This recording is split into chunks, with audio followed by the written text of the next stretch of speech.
करोति वाचालं पंगुं लंघयते गिरिं यत्कृपातमहं वन्दे परमानन्दमाधवम्। गोविन्ददेवं वतिनां वरिष्ठं लब्धप्रतिष्ठं हरिभक्तिनिष्ठं ज्ञानेरगण्यं कृतभूरिपुण्यं विद्वद्वरेण्यं सततं स्मरामि मनसा स्मरामि। अमृतवाणी के प्रिय श्रोताओं, आज गुरुवार है और ये सोचा है जैसे कि हर गुरुवार को हम स्तोत्र वाङ्मय में से कुछ लेंगे। अब जब स्तोत्र वाङ्मय की बात होती है तो हर एक के मुंह से यही निकलेगा कि अरे भाई, अगर ऐसा है तो आद्य शंकराचार्य जी के स्तोत्रों में से कुछ उससे प्रारंभ हो जाए। ठीक है आपका कहना। बात यह है कि शंकराचार्य ही एक ऐसे थे कि जिन्होंने अखंड भारत का सपना सबसे पहले देखा। आपको मालूम है कि उनके पहले किसी ने ये ऐसा सोचा ही नहीं था कि चारों धाम में, चारों दिशाओं में एक भगवान का धाम हो। ये उन्होंने पहले सोचा। क्या दिव्य दृष्टि होगी। और ये चारों धामों में भी देख लीजिए उन्होंने कैसा किया। क्यों ऐसा किया कि चारों दिशाओं में हमारे संस्कृति फैले, ये उनकी आंतरिक इच्छा थी। और सबसे बड़ी बात ये कि चार धाम यानी हमारे देश के चार कोने हैं, चार दिशाएं हैं, और वहाँ भी उन्होंने जो मठ स्थापित किए हैं ना, उसमें सबसे बड़ी बात देखिए, सबसे उत्तर में क्या उसका नाम है, ज्योतिर्मठ। ज्योतिर्मठ जो है यानी बद्री केदार के वहाँ पे जो उन्होंने अर्चक रखा है वो कहाँ का है? वो है केरल का। सोचिए उनके दृष्टिकोण में कहाँ बद्रीनाथ और कहाँ केरल। भूगोल आप जानते हैं, लेकिन उनके लिए ये अंतर नहीं था, उनके लिए हमारा देश एक था। तो उन्होंने ऐसा ही किया है। बाकी आप देखिए श्रृंगेरी मठ जो है एकदम नीचे, भारत की निचली सीमा में, तो वहाँ पे जो है उन्होंने वहाँ पर मध्य प्रदेश का आदमी रखा है, यानी अर्चक जो रहेगा वो मध्य प्रदेश का। उसी प्रकार पुरी में जो मठ है, अब पुरी यानी ओडिशा, तो ओडिशा के जो हैं वहाँ पे उन दिनों में उनका जो शिष्य था चौल देशीय था। चौल देश आता है दक्षिण में, तो वहाँ का पद्मपादाचार्य जो थे उनको वहाँ रखा, यानी ओडिशा में दक्षिण का, दक्षिण की श्रृंगेरी में मध्य प्रदेश का, ऊपर बद्रीनाथ में केरल का, और द्वारका का जो ये है जिसको शारदा पीठ कहते हैं, वो मुझे ठीक से मालूम नहीं है कि वे कहाँ के थे। वो आज उनको पूछना पड़ेगा। मेरे इस अज्ञान को आप माफ कीजिए, और किसी को मालूम होगा तो सूचित कीजिए, मैं वो बता दूंगी। कहने का मतलब ये कि भारतीय जो भी है वो हमारी सनातनी संस्कृति का अवलंब करे, यही एक उनका सपना था और उन्होंने पूरा करके दिखाया। तो ऐसे शंकराचार्य जी के स्तोत्र से यदि हम आज का प्रारंभ करते हैं तो मुझे लगता है बहुत शुभ होगा। अब यहाँ एक भी बात है, कई स्तोत्र ऐसे हैं कि हमारे जो स्तोत्र के पुस्तकें होती हैं वहाँ लिखा रहता है शंकराचार्य विरचित। जरूरी नहीं है कि वे सारे के सारे स्तोत्र आद्य शंकराचार्य ने लिखे हो। देखिए आज भी उन चारों पीठों में जो आसीन हैं उन्हें आज भी हम शंकराचार्य ही कहते हैं। अगर आज किसी शंकराचार्य ने कुछ लिखा, वो भी शंकराचार्य विरचित होगा ही, कोई असत्य नहीं है। तो जो वस्तुतः आद्य शंकराचार्य ने लिखे हैं, जिसमें कोई किसी प्रकार का संदेह नहीं, ऐसे कुछ ही स्तोत्र हैं, वहां हम बाद में जाएंगे। पहले हम ये सोचते हैं कि जो उनके स्तोत्रों में से जो अधिक लोगों को मालूम है, उसी स्तोत्र से हम प्रारंभ करें, और वो है चरपट पंजरिका स्तोत्र। ये बहुत से लोगों को मालूम है। अब उसके नाम पर जाइए। आप बोलेंगे कि स्तोत्र बोले तो किसी देवता का होता है, ये चरपट पंजरिका क्या है? ये कोई देवता का नाम तो है नहीं। ये चरपट पंजरिका यानी क्या? देखिए, जो मध्य प्रदेश के, यूपी के या बिहार के रहने वाले हैं, उन्हें तो सबको मालूम होगा पंजीरी क्या होती है ना? तो पंजीरी क्या है? रवे को, सूजी को भून के ये बनाई जाती है, ठीक। और यहाँ पर महाराष्ट्र में सत्यनारायण की पूजा हो तो हलवा बनाया जाता है, वहां पर पंजीरी का ही प्रघात है। तो पंजरिका यानी वो पंजीरी, ठीक। लेकिन वो पंजीरी जो है ना, मसालेदार नहीं होती। हम जब उसको प्रसाद के रूप में उसका वितरण करते हैं तो मधुर ही होती है, मसालेदार नहीं होती। और आम आदमी को कुछ वैसा चाहिए, झंझनाता हुआ, मसालेदार, तो इसलिए उसको बोला है चरपट। चरपट माने चरपरी, चरपरी यानी मसालेदार। तो चरपट पंजरिका स्तोत्र है, यानी क्या? एक मसालेदार पंजीरी। ये कोई देवता तो है नहीं, फिर इसका स्तोत्र क्यों किया? उसका स्तोत्र नहीं है भाई, ये इस स्तोत्र का विशेषण है, चरपट पंजरिका स्तोत्र। यानी कुछ ऐसा स्तोत्र जो हमें सोचने को बाध्य करता है, चंपका लगता है। तो चलिए, और ये बहुत से लोगों को मालूम भी है। कई स्कूलों में, माध्यमिक स्कूलों में, ये मैंने स्वयं गई हूँ मैं कि इस स्तोत्र के कंठस्थीकरण की ये थी, प्रतियोगिता थी, और वहाँ पे मुझे बुलाया गया था। तो ऐसा ये स्तोत्र शंकराचार्य जी के अन्य स्तोत्रों की तुलना में मालूम है अधिक, इसलिए हम इससे शुरुआत करते हैं। बाद में धीरे धीरे हम थोड़े से कठिन शब्द से ये मत हो जाइए, शंकराचार्य जी का कुछ भी कठिन नहीं है, लेकिन हाँ, चरपरा नहीं है, ये भी बात है, मसालेदार नहीं है। तो पहले हम ये मसालेदार से शुरुआत करते हैं। क्या है ये? ऐसा है, एक इसके पीछे एक जनश्रुति है कि जा रहे थे कहीं रास्ते में, उन्हें एक बूढ़ा दिखा जिसके बाल पक गए हैं, दांत गिर गए हैं, ऐसा बूढ़ा, और वो याद कर रहा था डुकोई करने, डुकोई करने, डुकोई करने। ये क्या है? ये है पाणिनि के व्याकरण के धातु पाठ का एक सूत्र। इसका अर्थ यही है कि को धातु का अर्थ, को करोति जो है ना, उसका अर्थ होता है करना, और वो ये याद कर रहा है। अवस्था क्या है? बुढ़ापे की।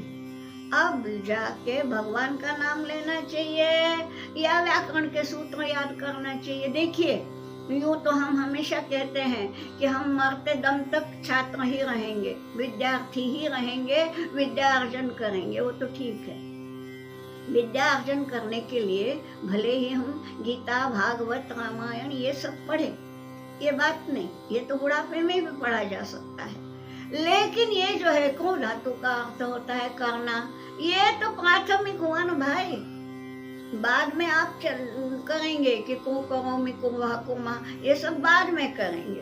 तो ये अभी से ये यदि करता है तो भैया ये व्याकरण पढ़ेगा कब? उम्र क्या है? तो इसलिए इनको हंसी आई। शंकराचार्य जी जा रहे थे, उन्होंने रास्ते में इसको देखा, और कहते हैं कि वो देखने के बाद उन्हें इस स्तोत्र की स्फूर्ति हो गई, वो ये स्तोत्र है। अब देखिए, इसकी शुरुआत ही है ना मसालेदार, तो चलिए देखते हैं। शुरुआत ये है, आपके सामने है ही स्तोत्र। अब देखिए, दिनमपि रजनी सायं प्रातः शिशिरवसन्तौ पुनरायातः कालः क्रीडति गच्छति आयुः तदपि न मुञ्चति आशावायुः भज गोविन्दं गोविन्दं भज मूढमते प्राप्ते सन्निहिते मरणे नहीं रक्षति दुखों करणे। देखिए, ये जो है ना अंतिम पंक्ति, ये ध्रुपद है कि प्राप्ते सन्निहिते मरणे, मौत जब सन्निहित आ गई है, सन्निहित यानी पास में, तुम्हारी उम्र क्या है और इस बुढ़ापे में जब मौत मंडरा रही है सिर पर, प्राप्ते सन्निहिते मरणे दुखों करणे नहीं रक्षति, ये तुम्हारा दुखों करणे जो याद कर रहे हो ना तुम, ये तुम्हारी रक्षा नहीं करने वाला। ये है मुख्य, और ये हर कड़ी के बाद में यही है, ये हम गाएंगे, ठीक है। अब शुरुआत देखिए क्या बतलाया है। दिनम अपि रजनी सायं प्रातः शिशिर वसंतौ पुनरायातः, यानी दिन और रजनी, दिन के बाद रजनी यानी रात आती है, रात के बाद फिर दिन आता है, ठीक। सायं प्रातः, ये वैसे ही है, सायंकाल भी प्रतिदिन आती है, प्रातः काल भी प्रतिदिन, तो प्रातः काल के बाद सायंकाल, सायंकाल के बाद फिर प्रातः काल। उसी प्रकार शिशिर वसंत, ये दो ऋतुएं हैं, शिशिर के बाद वसंत आना है, वसंत के बाद फिर बीच में कुछ ये जाके फिर शिशिर आना है। ये तो ठीक है, ये क्यों बतलाया है? ये बतलाया है कि भाई आज के प्रातः काल गए, आज की सुबह बीत भी गई, तो कल हमें फिर से सुबह देखने को मिलेगी। आज की शाम यदि हम सोते रह गए, नहीं देख पाए तो भी ठीक है, कल को हमें शाम एक मिलेगी। यानी शाम को कैसा होता है वातावरण, प्रातः काल में कैसा होता है, या आज यदि हम चूक भी गए तो कल हमें मिलेगा, ठीक है। दिन रजनी सायं प्रातः शिशिर वसंतो, हाँ भाई, इस शिशिर काल में हम नहीं कुछ देख पाए, अगले शिशिर में देखेंगे, क्योंकि शिशिर फिर से आएगा। ये ऋतु का नाम है, 6 ऋतुएं हैं। आजकल क्या है, अंग्रेजों की तो सबको मालूम है, summer and winter and autumn, ये सब मालूम है, ऑटम एंड स्प्रिंग। उनके पास तो ऐसी दरिद्र भाषा है जी कि हमारे पास 6 ऋतु है, उनके पास ऋतु भी 6 नहीं है ना, लेकिन हमारे पास 6 ऋतुएं हैं। तो ये बतलाया है कि एक ऋतु में नहीं देख पाए तो अगले साल देखेंगे। यानी दिन के बाद रात, सायं के बाद प्रातः काल, शिशिर के बाद वसंत, ये भैया गए तो भी आते हैं, ठीक है। दूसरे पंक्ति में क्या बोला है, कालः क्रीडति, ये इनसे वो जो काल पुरुष है वो खेलता रहता है, और उसके खेल के ये अंग है कालः क्रीडति। लेकिन हमारे आयु जो है गच्छति आयु, ये देखिए पुनः आयातः बोला है, दिनमपि रजनी सायं प्रातः शिशिर वसंतो पुनः आयातः, आयातः यानी वो आते हैं, ठीक, वे तो आते रहते हैं, गए तो भी फिर आएंगे। लेकिन गच्छति आयु, लेकिन हमारी आयु जो है ना, आज हम सोच भी लें कि भाई 5वें साल में जो करना था वो तब भूल गए, अब मैं फिर से 5 साल की हो जाऊं वो करूं, अब ये संभव नहीं है। हम अपना गया हुआ बाल्यकाल, हमारा गया हुआ यौवन, जो हम यौवन में करना चाहिए था, चूक गए, अब नहीं कर सकते। इसलिए हमारे जीवन का हर क्षण मूल्यवान है। क्या बोला है, कालः क्रीडति, अरे ये काल का खेल चलता है कि दिन रात सायं प्रातः ये सब करना, लेकिन गच्छति आयु, लेकिन आयु तो गच्छति है भैया, एक दफा गई तो फिर से आने से रही। और मनुष्य का स्वभाव कैसा है? तदपि न मुंचति आशा वायु, फिर भी आशा नाम का जो है ना, वायु नहीं छोड़ती ना। वायु यानी सांस, सांस नहीं रुकती ना। तो आशा भी, जैसे सांस नहीं रुकती वैसे हमारा आशा भी नहीं रुकती, इसलिए आशा वायु बोला है। हमारे आशा कि अभी ये बूढ़ा जो याद कर रहा है उसको क्या लग रहा है कि मैं अभी, ये तो प्राथमिक है, तो कोई करने बिल्कुल प्राथमिक, जिसको ये नहीं मालूम कि भू भवती यानी होना, क्यों कहोती यानी करना, ये भी जिसको नहीं मालूम वो ये याद करता है। ठीक, अब ये बूढ़ा ये याद करने जा रहा है, हाँ, कितने साल लगेंगे जो उसको ठीक से संस्कृत आने के लिए, और फिर बीच में क्या होगा क्या मालूम। इसलिए ये बोलते हैं कि भज गोविंदम भज गोविंदम गोविंदम भज मूढ़मते। अरे मूढ़मते, ये उसको है बतलाया है कि तुम मूढ़मती हो, ये सब तुमको नहीं रक्षति। जब प्राप्ते सन्निहिते मरणे, जब मौत पास आएगी तो ये तुम्हारा पानी का सूत्र तुम्हें नहीं बचाने आएगा, है ना। वो बचाएगा कौन? गोविंद का नाम। इसलिए हे मूढ़मते भज गोविंदम भज गोविंदम गोविंदम भज मूढ़मते, प्राप्ते सन्निहिते मरणे नहीं नहीं रक्षति कोई करणे, ये नहीं रक्षण करने वाला। अब आगे देखिए, इसके कुल मिला के मेरे ख्याल से 14 है, मैं देख के बताती हूँ। 17 है, 17 इसके हैं कड़ियाँ, अभी हमारे एक ही हुई है। चलिए देखते हैं अगले। अग्रे वह्नि पृष्ठे भानु, रात्रौ चिबुक समर्पित जानू, करतल भिक्षा तरुतल वासः, तदपि न मुंचति आशा पाशः। क्या है देखिए, एक ऐसे गरीब का वर्णन किया है। अब वो बात छोड़िए, वो तो उसको सुना दिया उस बूढ़े को। अब शंकराचार्य जी के सामने कोई वो एकमात्र बूढ़ा नहीं था जिसका उद्धार करना है, अखिल विश्व का उद्धार करना था। अब अखिल विश्व में अनेक तरह के लोग हैं, तो पहले उन्होंने उदाहरण लिया है एक ऐसे गरीब व्यक्ति का कि जिसको ठंड के दिन है, स्वेटर नहीं, ओढ़ने के लिए कोई शाल नहीं, कुछ नहीं, अब क्या कर रहा है बेचारा। देखिए देखिए, ऐसे व्यक्ति की भी रक्षा गोविंद का नाम कर सकता है। सब सोच के यदि वो गोविंद के नाम में लीन हो जाए, सच्ची बात है कि उसे न ठंड ये देगी, कष्ट देगी, न उसे धूप कष्ट देगी, और कोई न कोई आके उसके बिना जाने ही उसको शाल उड़ा के ही जाएगा, कंबल उड़ा के ही जाएगा, उसको पता ही नहीं चलेगा, क्योंकि वो लीन है गोविंद के नाम में। ये है जादू गोविंद के नाम की। अब यहाँ देखिए उसका वर्णन किया है, कैसा है। अग्रे वह्नि पृष्ठे भानु, ठंड के दिन है, गर्म कपड़ा नहीं है, और ये वो दिन है। हाँ, शंकराचार्य जी आपको पता है ना 8वीं शती के थे। आज के जैसा नहीं था कि आज लकड़ी सबसे ज्यादा महंगी हो गई है, उन दिनों लकड़ी मिल ही जाती थी।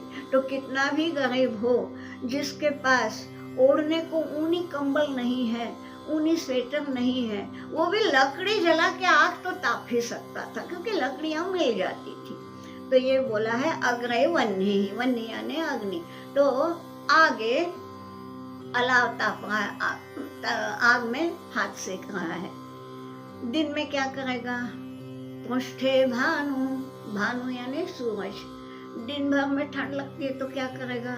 घर तो है नहीं बेचारे के पास, तो उसकी रक्षा कौन करता है? भानु यानी सूरज का ताप।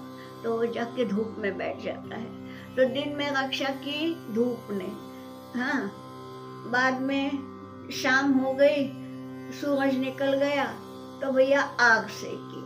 रात को क्या करे? सोते समय तो ओढ़ने के लिए ना कुछ चाहिए ना कुछ, उसके पास कुछ नहीं है कंबल वंबल, तो क्या करता है? रात्रौ चिबुक समर्पित जानू, रात में चिबुक, चिबुक यानी ये ठुड्डी, चिबुक समर्पित जानू, जानू यानी घुटना, घुटने पे ठुड्डी रख के ऐसा बैठा है। क्योंकि क्या करें, सोएंगे, देखिए बदन यूं हो गया तो ठंडा धिक लगती है, सो सकते नहीं, ओढ़ने को कुछ है नहीं, तो बैठे रहना है। और बैठना भी कैसा है, सुकचा के बिल्कुल। तो रात को चिबुक समर्पित जानू, चिबुक में यानी ठुड्डी में समर्पित कर दिए जानू, जानू यानी घुटने, यानी यूं करके बैठ गया है वो। तो ये क्यों, क्योंकि ठंड से बचने के लिए कुछ है ही नहीं उसके पास। अच्छा, पेट कैसे भरता है ये, करतल भिक्षा, भिक्षा भी मांगना है तो भीख मांगने के लिए भी कटोरी नहीं है। करतल, हाथ में भिक्षा लेता है, जो मिले सो खा लेता है। करतल भिक्षा, तरतल वासः, उसके पास कौन सा मकान है, कोई घर नहीं, तो कहाँ वास, उसका निवास कहाँ है, तरतल, झाड़ के नीचे बैठा है। ठीक, न खाने को अन्न है, न रहने को घर है, न ओढ़ने को कपड़ा है। ठीक है, तदपि न मुंचति आशा पाशः, फिर भी आशा का जो पाश है वो उसे नहीं छोड़ता। उसे ये नहीं लगता कि सारी दुनिया आसार है, मैं भगवान का नाम लूं, ना, भगवान का नाम नहीं लेता। और जिसके सामने हाथ ही फैलाएगा कि मुझे एक पैसा दे दो बाबू, यही बोलेगा। तो चिंतन किसका है, पैसे का। चिंतन भगवान का करेगा तो हो सकता है ये जो आज की उसकी स्थिति है ये उसके पूर्व कर्म के कारण है। गए जन्म में कुछ किया होगा, उसका ये है। आज वो यदि अपना मन शुद्ध करके वहां लगाता है तो कुछ न कुछ हो ही जाएगा। ये बतलाया है कि तदपि न मुंचति आशा पाशः, उसको आशा नहीं छोड़ती। और इसलिए फिर उसको वही बोलते हैं भज गोविंदम। ये हर एक के बाद में वही है, भज गोविंदम भज गोविंदम, गोविंदम भज मूढ़मते, प्राप्ते सन्निहिते मरणे, नहीं नहीं रक्षति दुःखों करणे। फिर ये तो हुई किसी गरीब की अवस्था। अब कुछ लोग ऐसे हैं जो उन दिनों में जाइए, यह है 8वीं शती, उसमें कैसे थे, कुछ लोग खेती करते थे, कुछ लोग व्यापार करते थे, कुछ लोग अध्ययन अध्यापन करते थे। व्यापार करने वाले के पास धन होता था, खेती करने वाले के पास भी धन होता था, कोई गौएं पालते थे, उनके पास भी थोड़ा बहुत धन हो ही जाता था।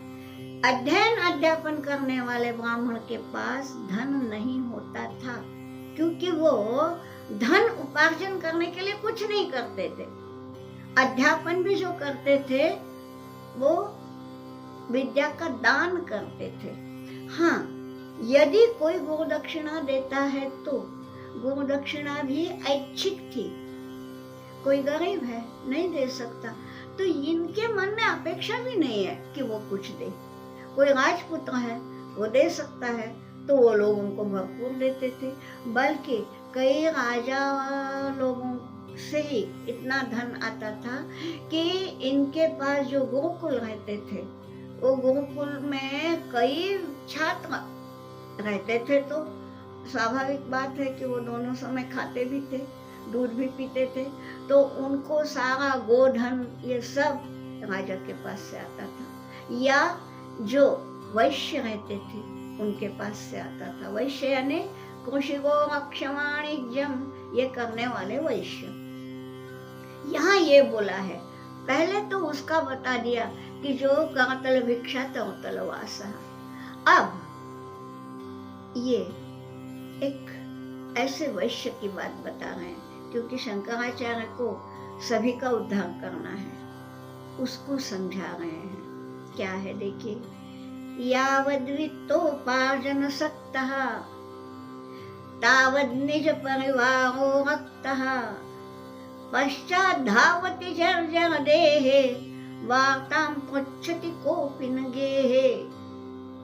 यावद् वित्तोपार्जन सक्तः, वित्त उपार्जन, वित्त यानी धन, धन का उपार्जन जब तक धन कमाते हैं, हाँ सक्त है उसमें, आसक्त है, यावत वित्तोपार्जन सक्त है, जब तक घर का मुखिया धन कमाता है तावत निज परिवार रक्तः, रक्त का मतलब है अनुरक्तः यानी प्यार करता है। जब तक पिताजी बच्चे को जो कुछ भी चाहिए वो ला देते हैं, जब तक पति पत्नी को मन चाही चीज खरीद के देता है, तब तक पत्नी क्या और बच्चे क्या उससे प्यार करते हैं। निज परिवार रखता, तो यावत वित्तोपार्जन सकता तावत निज परिवार रखता।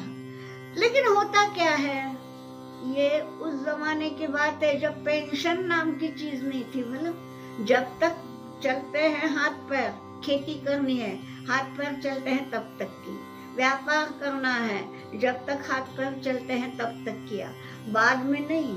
बाद में बुढ़ापा आता है, तब न व्यापार के लिए शक्ति है, न खेती के लिए शक्ति है, न गाय का दूध दोहने के लिए शक्ति है, ये सब है। तो बाद में क्या होता है, जर्जर देह, जब ये देह बूढ़ा हो जाता है, जर्जर हो जाता है, तो क्या है, पश्चात धावती जर्जर देह वार्ताम पृच्छति कोपि न गेह। कोई भी आके पूछता नहीं कि क्या आपको भूख लगी है, क्या आपको प्यास लगी है, क्या ठंड लग रही है, कुछ उड़ा दूं, कुछ पिला दूं, कुछ खिला दूं, कोई नहीं पूछता।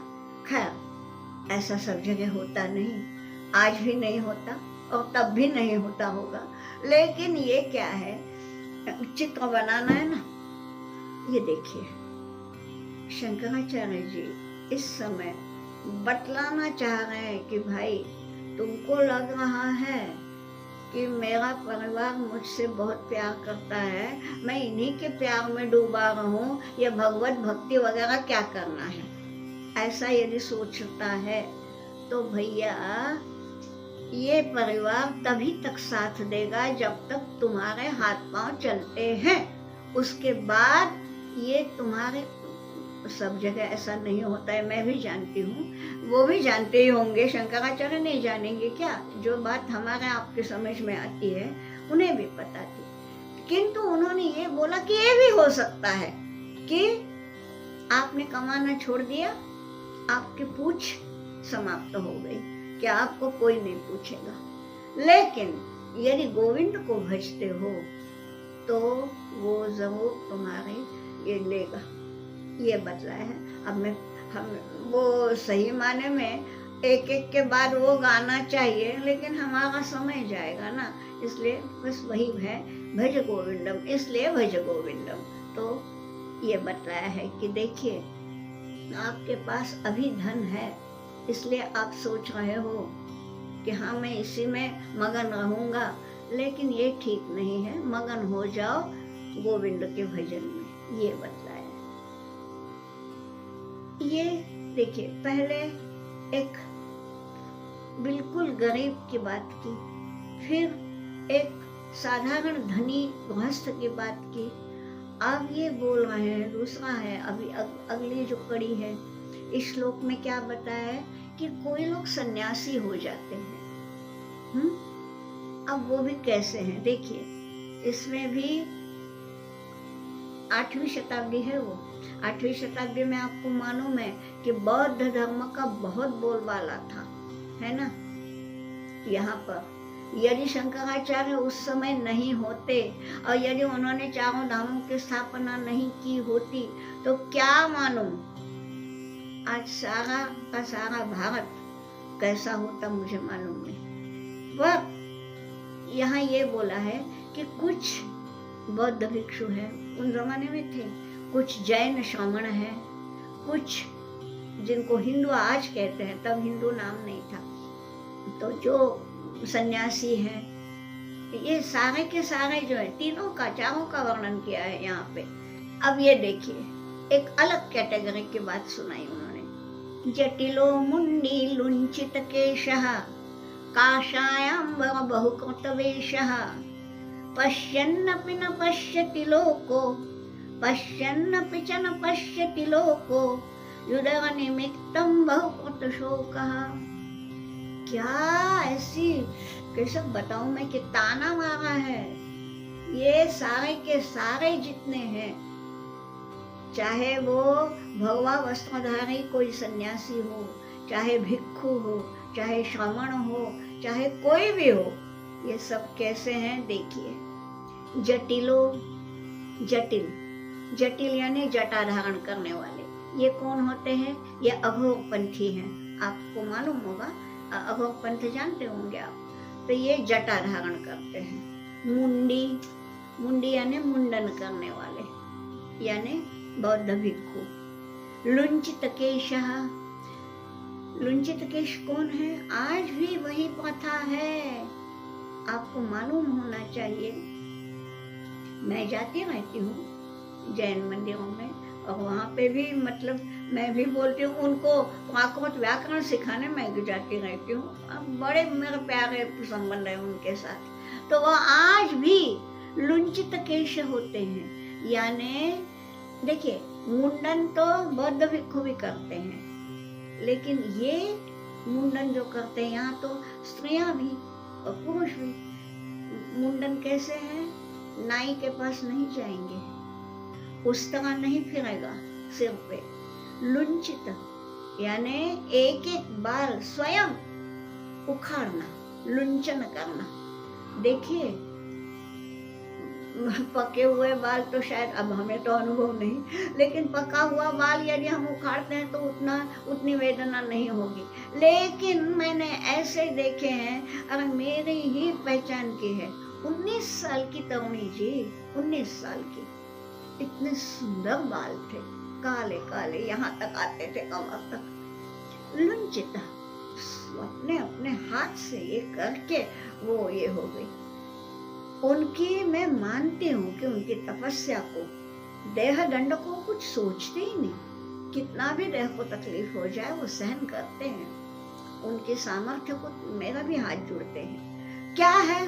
लेकिन ये देखिए, जटिलो अघोरपंथी, मुंडी बौद्ध भिक्षु, ये लुंचित केशा यानी जैन श्रमण, काशाय अंबर, काशाय माने भगवा, भगवा अंबर माने वस्त्र, भगवे वस्त्र धारण करने वाला माने जिसको आज हम हिंदू सन्यासी बोलते हैं। उन दिनों हिंदू ऐसा नाम नहीं था। और बहुकृत वेशः, बहुकृत इसलिए कि उसमें भी अलग अलग संप्रदाय है ना। ये है एक महाराष्ट्र में, अधिकतर ऊपर वाले यानी यूपी के लोग नहीं जानते, महाराष्ट्र में एक संप्रदाय था महानुभाव, ये भी सन्यासी का ही संप्रदाय है, लेकिन ये अलग वो अलग। तो ऐसा एक वारकरी संप्रदाय है, एक महानुभाव संप्रदाय है, सारे हैं। तो ये आज सभी को हम हिंदू कहते हैं, लेकिन अलग अलग हैं। तो यहाँ ये बोला है बहुकृत वेशः, अलग अलग उनके वेश हैं। यानी यहाँ अघोरपंथी आ गए, जटिलो, मुंडी बौद्ध आ गए, लुंचित केश जैन आ गए, काशायांबर सन्यासी आ गए, बहुकृत वेशः अलग संप्रदाय वाले आ गए। ये सारे के सारे जो है ना, क्या करते हैं? पश्यन्नपि च न पश्यति, ये देखते तो हैं, देखिए देखते हैं फिर भी देखते नहीं। पश्यन्नपि न पश्यति, देखते हुए भी नहीं देखते। माने बात ये, क्या देखते हो क्या नहीं देखते? उन्हें दुनिया के दुख दिखते हैं ना। ये जो चाहे वो बौद्ध भिक्षु हो या चाहे हिंदू सन्यासी हो या कोई भी हो, ये जो भिक्षा मांगने जाते हैं उन्हें दुनिया के दुख दिखते हैं ना। वे दुख दूर करने के लिए वो क्या करते हैं? कुछ भी नहीं दिखता है, फिर वे आंख मूंद लेते हैं। और क्या है ये?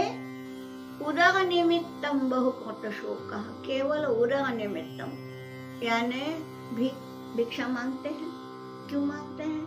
स्वयं का पेट भरने को। ये क्या है? इससे अच्छा तो ये है कि जैसा गीता जी में बोला है, सर्वभूत हिते रताः, सारे भूत मात्र का हित, उसका चिंतन जो करे वो ज्यादा अच्छा ना। ये तो आज हम कहेंगे तो बहुत कुछ है हित करने के लिए, वृद्धाश्रम खोलिए यानी उसके लिए भाड़ा लेने के लिए नहीं, सही में वृद्धों की सेवा करने के लिए, ठीक। हाँ, उसके लिए जितना खर्चा होता है भले ही उतना लीजिए, लेकिन उसका वो भी आज व्यवसाय बन गया है। तो बूढ़े हैं, अनाथ हैं, गूंगे बहरे हैं, कुष्ठरोगी हैं, ये विधवाएं हैं, जो बेचारी मतलब अशिक्षित विधवाएं हैं, ऐसे बहुत कोई निराधार है, उनकी सेवा करो ना।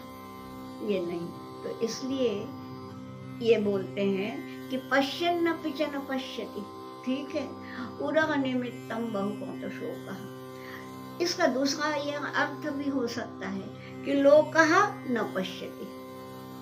ये जो लोग हैं, कौन, ये ऊपर बतलाने वाले, ये जो ऊपर बतलाए हैं, तो इन लोगों को दे दो ना, ये तो संन्यास्त है, इनको दे दो, भिक्षा दे दो। ये सोच, ये लोग यानी दुनिया के लोगों ने ये सोचना चाहिए कि इन लोगों को भिक्षा देनी चाहिए। पश्यन्नपि न पश्यति लोकः, क्योंकि उदर निमित्तम बहुकोट शोकः, क्योंकि सारा का सारा समाज उदर निमित्तम, अपना ही पेट भरने के लिए लालायित है कि नहीं बाबा, मैं उसको दूंगा तो मेरा कम हो जाएगा, ये जो बात है। तो इसलिए ये सब ठीक नहीं है। सबने मिलके क्या करना चाहिए, भज गोविंदम भज गोविंदम गोविंदम भज मूढ़मते, यही बताया है। अब एक बात है, आज हमारे कहने को 4 किंतु वास्तव में 3 श्लोक हो गए। कहने को 4 क्यों? क्योंकि ये जो 2 लाइन है ना, भज गोविंदम, इनको भी पकड़े तो 4 श्लोक हो गए, लेकिन यूं जो कहना है वो तो ध्रुव पद है, 3 श्लोक हमारे हो गए हैं। और इसमें ये बतला दिया है कि सारी दुनिया कैसी है, और इस दुनिया को है ना, चरपरा तो लगता ही है, आगे और लगेगा कि ये जो बतलाया जटिलो मुंडी वगैरह, तो हमको भी अच्छा लगता है सुनने में कि ये लोग भी केवल अपना ही पेट भरते हैं, और ये जो गरीब लोग हैं वो भी केवल यही करते हैं, यानी ठंड में ठिठुरते रहेंगे लेकिन भगवान का नाम नहीं लेंगे, पैसा कमाते रहेंगे फिर भी भगवान का नाम नहीं लेंगे, और ये लोग भिक्षाटन करेंगे फिर भी भगवान का नाम नहीं लेंगे। ऐसे लोगों को उनकी आंखें खोलने के लिए शंकराचार्य जी ने यह स्तोत्र लिखा है। आज हमारे 3 श्लोक हो गए, और आगे का अब अगले गुरुवार को हम मिलेंगे। तब तक के लिए